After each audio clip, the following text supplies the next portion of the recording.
HR Basics is a series of short courses designed to highlight what you need to know about a particular human resource management topic. In today's HR Basics, we explore disparate impact discrimination.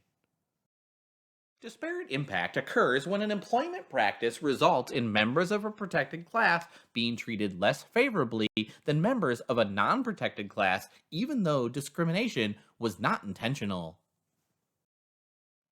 In this course, we'll define disparate impact and look at the discrimination defense an organization might take. Disparate impact occurs when a company uses an employment practice that unintentionally discriminates against members of a protected class. The primary objective of anti discrimination legislation is to ensure that individuals are given equal opportunity in the workplace. A group of people with a common characteristic who are legally protected from employment discrimination on the basis of that characteristic is a protected class.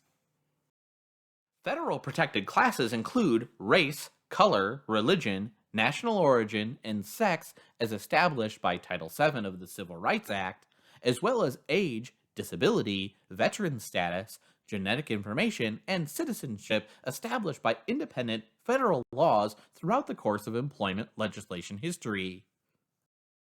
Disparate impact refers to employment practices that appear neutral but have a discriminatory effect on a protected group. Disparate impact may occur in hiring, promotion, training and development, transfer, layoff, and even performance appraisals. Disparate impact focuses on the consequences of the employment practice. The court case that identified disparate impact as discrimination was GRIGGS versus Duke Power Company, decided by the Supreme Court in 1971. The issue in disparate impact is whether the employer can show that there's a valid, job-related reason for using selection criteria that discriminates. The 4/5 rule is a guidance generally accepted by the courts and the EEOC for making such a prima facie case of disparate impact. The 4/5 rule, known as the 80% rule, is the simplest and most common way of estimating disparate impact. This test compares the rates of selection for lesser represented classes of individuals against the rate at which the most represented group is selected.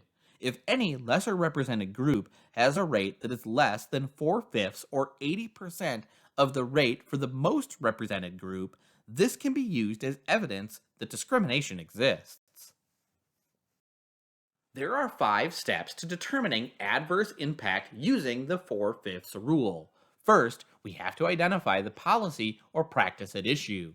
Second, we have to calculate the rate of selection for each group. Third, we note which group has the highest selection rate. Fourth, we calculate adverse impact ratios. And fifth, we determine if adverse impact exists.